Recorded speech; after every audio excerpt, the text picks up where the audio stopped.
welcome to Hot Tub 101. This is how to sort the hot tub out from a standing start to, oh that's really nice. So first thing in here, you've got your basic fire pit.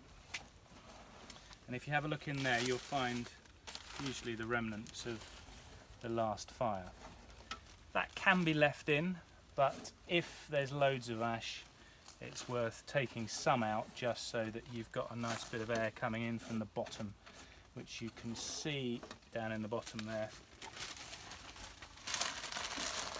So once you've done that,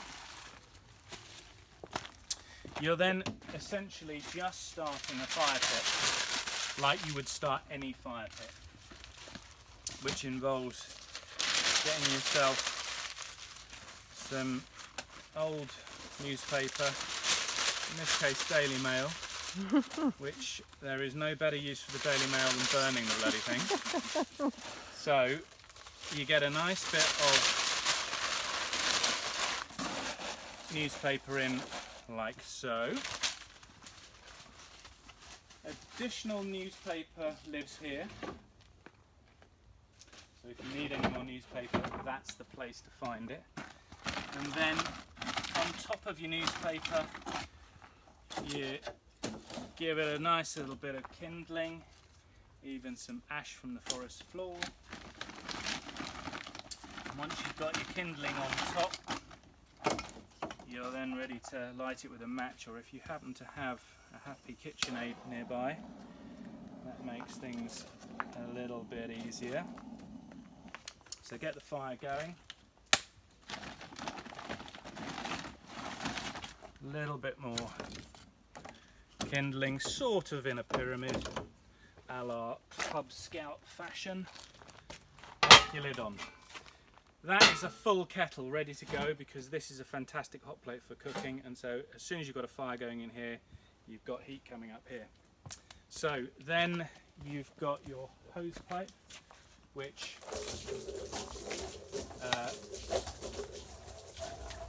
has a movable connecting point here. So you pull that connector down, and then you make sure your lever is fully down so that there's no pressure on the connecting hose, and then you push them in. That's then on full water. Water coming into the tub. But we don't want to let the water go into the tub. We want to use the bung to bung up that hole and stop the water from going straight into the tub, and force the water back this way and around the coil, which is around the fire. So the fire is going to heat the coil, it'll transfer the heat into the metal will transfer the heat into the water, and then you have warm water being sent out here.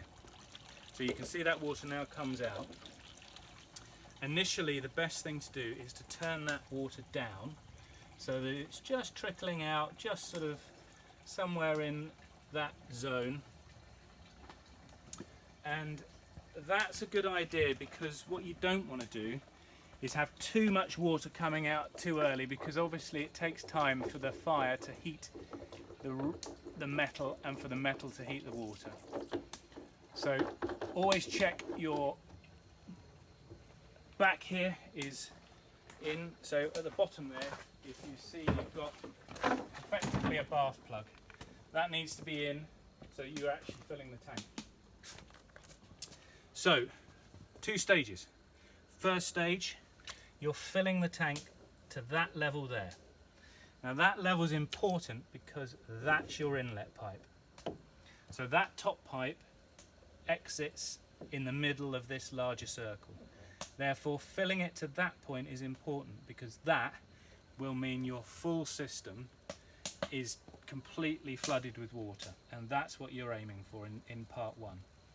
So with the bung in, with the fire going, you're filling the tank, and however much water you let through, you see I've just let some more through, however much you let through will determine how hot that water is. The more water you let through, the colder that water is, because it spends less time picking up heat in the coil. So that's now cooler than it was before. So I suggest something around that sort of nice bubbling just coming off the end there, not too much. It's a nice balance between getting it to fill, so it'll be like a really, really nice warm swimming pool, and getting it to fill so it's quite cold. So phase one, filling to there, so that you're covering that pipe with nice warm water. To do that and you can see this fire pit essentially turns into a raging gas burner. So every 15 minutes or so, what you need to do is come back and just build the fire up in this fire pit, and you can put the wood on all the way to the top, so that you can see how much wood I've put on there. You're really sort of building it up so that it does have a decent amount of wood on there.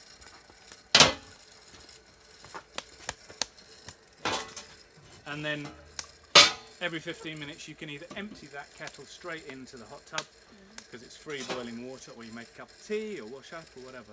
But every 15 minutes empty the kettle, put a new one on, and you're away. So end of phase one is about 2 hours, by which point your water will be up to here and it will be like a nice warm swimming pool. So at that point you've filled the system so you can turn the water off. So you then turn the water off at the lever down by the bottom, and you turn it off down by the mains pipe, because then you're guaranteed you've turned the water off and you're full of water, you don't need any more. At that point, the critical thing, the one thing you must not forget, is to then take that bung out. So as soon as it's full and you've turned the water off, that bung must come out. Yeah. That's critical, because that allows phase two to happen. And phase two is then the recirculation of the water from really nice warm swimming pool up to, crikey, this is almost too hot to get in, depending on how much wood you put on. So phase one ends by having it full, turning the water off, and taking the bung out.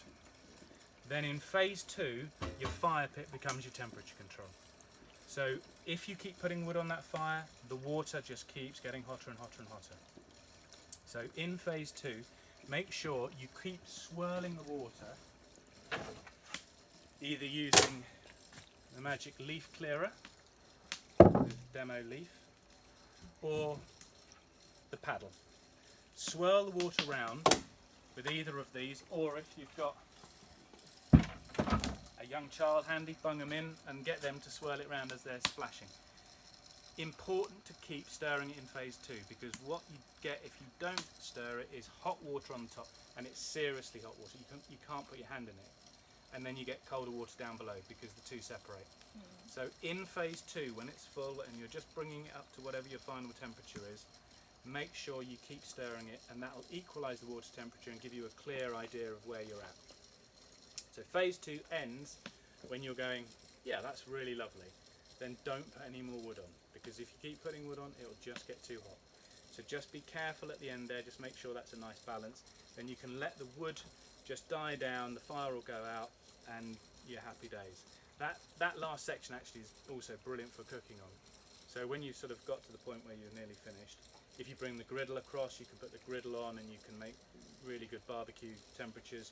The wok actually came with the kit, so if you put the wok on there, you can cook with the wok, and obviously the hot plate you can cook any time.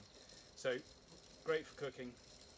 Health and safety warnings, this all gets hot because this has got fire in it. So make sure, if over time you're coming back to take this lid off, there's a pair of oven gloves. The lid actually stays pretty good for most of the time, but just be aware that gets hot, and as I said, this does get hot as well, so you are dealing with heat. Other than that, put the lid on when you're finished, and then the next day, as long as you've not splashed loads of water out and the water's still at that full point, as soon as you start a fire in here again, it's just going to start heating the water again. So at any point you want to raise the temperature, just start a fire, and then just be aware you're in phase two, so that's your temperature control, and be a bit careful. But that should explain everything you need to know. If not, call us.